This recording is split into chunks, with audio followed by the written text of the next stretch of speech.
Good morning, Wonder Bounders. I am down at Fort Monroe in Hampton, Virginia.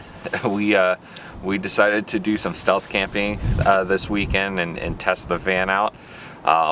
We stayed overnight. I'm not going to give away where we stayed overnight last night, but we were close enough to get here pretty early in the morning. Friday night we stayed at a rest stop on our drive down.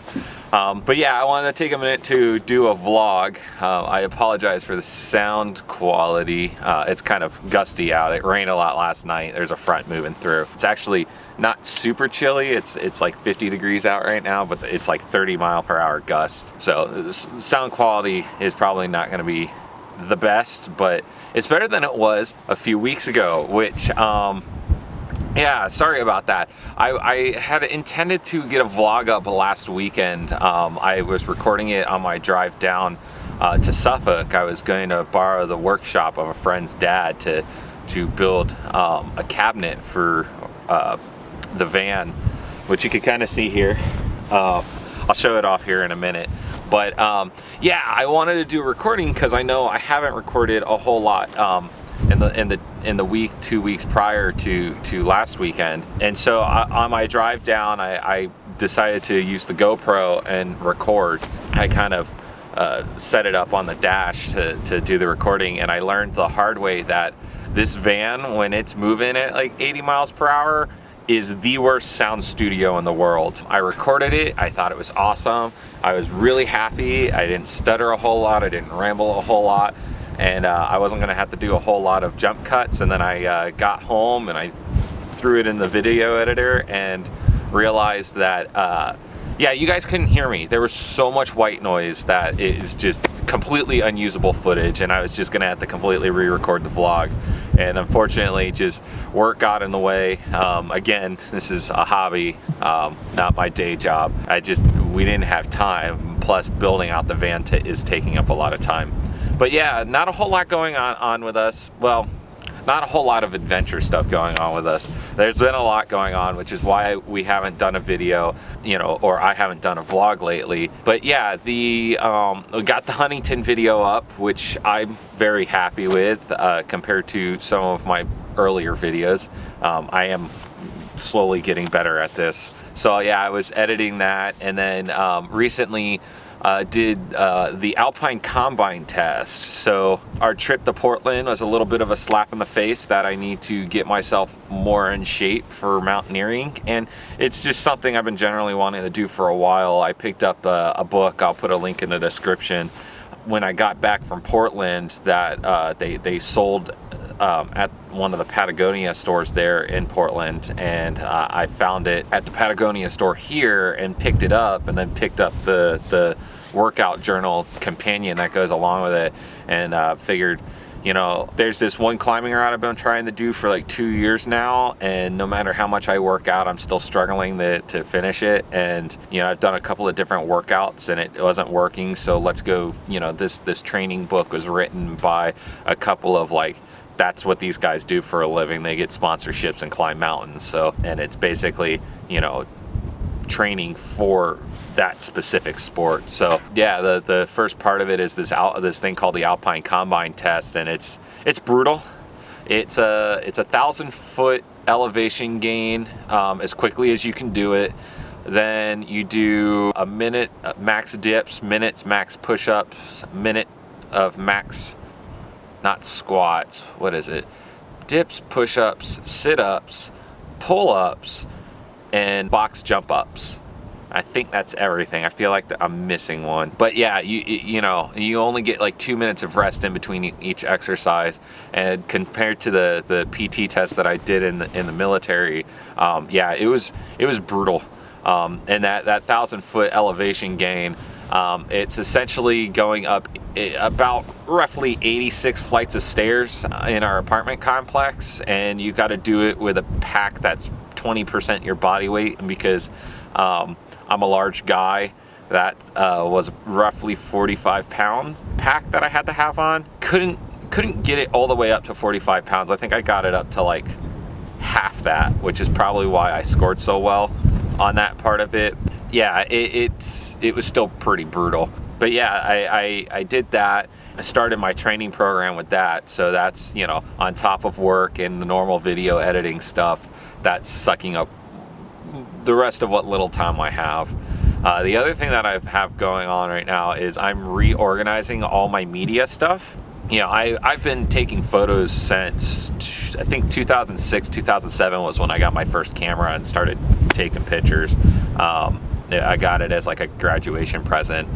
It wasn't a super fancy camera, but you know, it was my first camera. But yeah, so I've got like almost 2006, like 13 years worth of photos that I have to go through and organize on top of all the videos we've shot in the last 3 years. I think we've been shooting.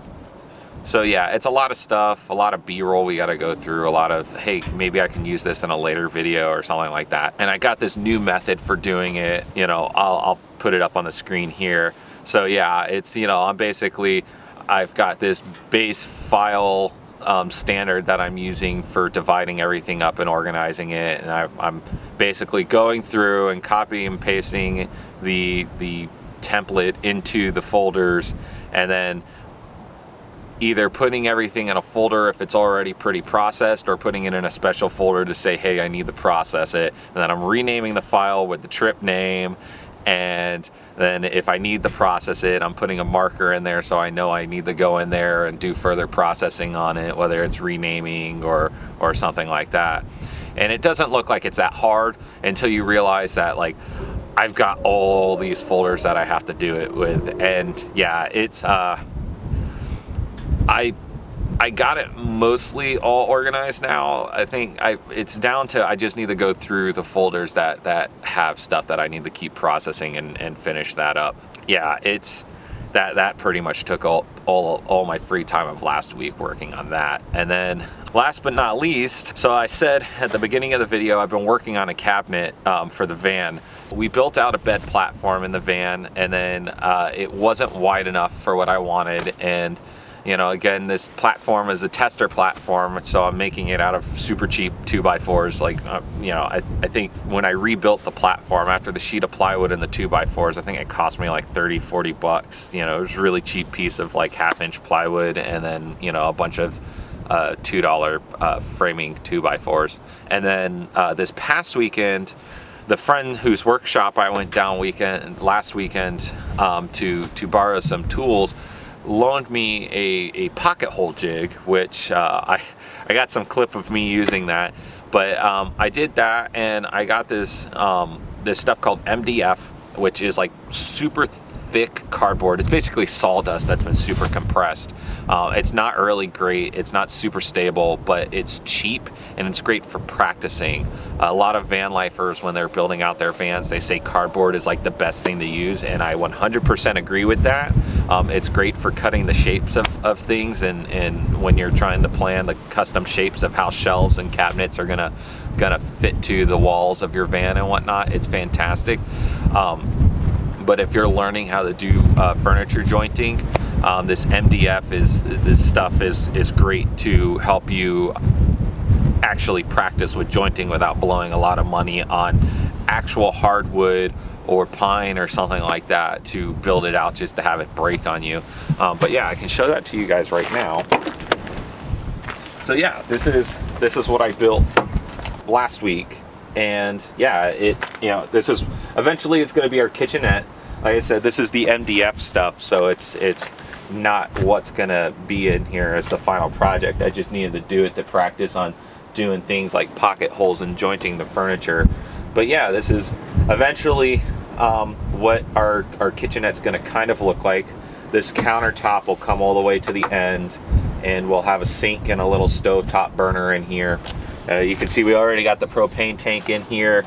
We're running the buddy heater with that right now because, you know, it's winter and it may not be cold in Hampton right now, but it's cold up north. And then we got a blue water and a gray water tank. I've had these, I got them for camping trips for just holding general water years ago. And then this last year, I haven't been camping out of my car too much, so I took them out of the car. They've just been in storage. And then when we got the van, I was like, oh, fantastic. I already got a blue and a gray water tank, and they're already colored to blue and gray water. So I repurposed them for the van. rather than getting rid of them. But yeah, this will be covered up and it'll probably have a door on it. And yeah, a lot of people don't like blocking their doors off with like a kitchenette or something like that, but I don't mind it here because we're not going to be opening these doors a whole lot anyways, especially if we're stealth camping. But it makes easy access to these containers, so like we don't actually have to pull them out to refill them. We can just pull up and run a hose in here to refill them, or you know, if I gotta pull this out to dump it, you know, it's not hard to do. And then it's going to have cabinet doors on the front. I don't know if you can see that in the camera, but I'll be putting cabinet doors on the front. But yeah, that's what I've been working on. It's not fancy and it's made out of cheap stuff, but even this first version of it, you know, considering it's my first time ever jointing furniture and making cabinets, I'm pretty proud of it. But yeah, that's what's been going on with us, and like I said, we camped out last night. It rained last night. It was an interesting night. But it's a beautiful day today, lots of sun, and we're right on the beach, which is also really nice. Getting to wake up and be right here on the beach is nothing beats it. I love the mountains, I love the beach, and you know, if I get to wake up in one or the other, it's awesome. So yeah, Raven's got Reba up on the beach right now. They're waving me over there, so I'm gonna go ahead and close this video out. Just a heads up, we are going to be traveling for Thanksgiving. We're going to see some family. We're going to do Thanksgiving dinner with some family on Thanksgiving night, and then once we're done with dinner, we're hitting the road. We both got like a 4-day weekend, so we're just going to go and explore. We haven't really decided where we're going to go yet. Lately, that's kind of been our thing of just winging it, but we're thinking of either going west to like Ohio or Kentucky, or going north through Pennsylvania. If you have an idea that you'd like to check us out in one of those areas, you know, leave a comment down below. We're always open to ideas. Like I said, we wing it pretty much all the time now. You know, we got a general destination, and once we get there, we're like, oh hey, cute coffee shop, let's go check it out, or hey, look, this cute museum.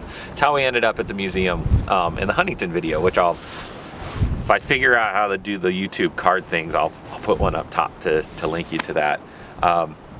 But yeah, leave a comment down below for that. Like I said, that book I'm using for the Alpine training, I'll leave a link to that in the description. And like and subscribe. You know, your support is what makes this possible.